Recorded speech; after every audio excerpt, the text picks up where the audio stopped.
اعوذ باللہ من الشیطان الرجیم بسم اللہ الرحمن الرحیم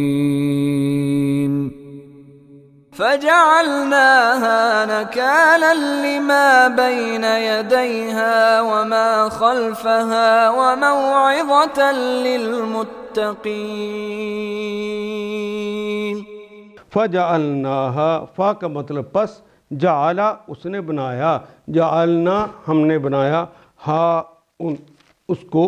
نکالن، نکالن ناقیلا ینقلو، سامعہ یسمع اس کا باب ہے، اس کا مطلب ہوتا ہے عبرت ناک بنا دینا، دوسروں کے لیے باعث عبرت بنا دینا۔ لما، یہ کلمہ دراصل لام جمع ما سے مل کر بنا ہے، لام کے لیے، ما جو، بین یدیہا جو اس کے سامنے ہیں، بین یدی، بینہ کہتے ہیں اردو میں درمیان کو، ید کہتے ہیں ہاتھ کو، یدی دونوں ہاتھ، دونوں ہاتھوں کے درمیان، عرب دونوں ہاتھوں کے درمیان سے مراد لیتے ہیں سامنے۔ کلمات تو دونوں ہماری زبان کے ہیں، لیکن چونکہ محاورے کی زبان ہے، اور محاورے کی زبان میں کلمات اور ہوتے ہیں، معنی اور ہوتے ہیں۔ دیکھیے ایک ہاتھ میرا یہ ہے، ایک ہاتھ میرا یہ ہے، میرے ہاتھ کے درمیان کیا ہے؟ جو کچھ میرے سامنے ہے، بین یدیہا جو اس کے سامنے ہے، وما خلفہا واو کے معنی اور، ما جو، خلف کہتے ہیں پیچھے کو، خلفہا جو اس کے پیچھے ہے، جو ان کے پیچھے رہ گئے ان کے لیے، اور جو ان کے سامنے ہیں ان کے لیے تو یہ بن گئے باعث عبرت۔ وموعظۃً، وموعظہ کہتے ہیں نصیحت، یہ نصیحت بن گئے، دو لام آگے کے لیے، اور متقین یہ متقی کی جمع ہے، آخر پہ یانون لگا ہوا ہے، جس نون کے اوپر زبر ہو وہ تو جمع کی علامت ہے،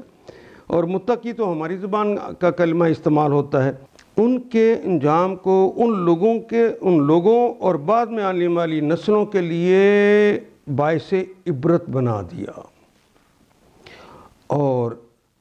متقیوں کے لیے، اللہ سے ڈرنے والوں کے لیے اسے نصیحت بنا کر چھوڑا۔ اب جو بھی ان کو دیکھتا ہے عبرت پکڑتا ہے، اور جو بھی مومن دیکھتا ہے تو نصیحت حاصل کر لیتا ہے کہ میں نے وہ رستہ نہیں اختیار کرنا، میں نے اللہ ہی کی ماننی ہے، اس کے رسول ہی کی ماننی، اسی کو قوت سے پکڑنا ہے، اللہ اس کے رسول کے مقابلے پر کسی اور کی نہیں ماننی۔ ان آیات کو ایک دفعہ پھر تلاوت خود کیجیے، عربی و مبین پڑھتے ہوئے دیکھیے، کیا بات پوری اندر اتر رہی ہے؟ کیا یہ اردو کے سانچے میں ڈھلتی گئی ہیں عبارتیں؟ اگر بات سمجھ آنی شروع ہو گئی تو الحمدللہ یہی ہمارا ہدف ہے،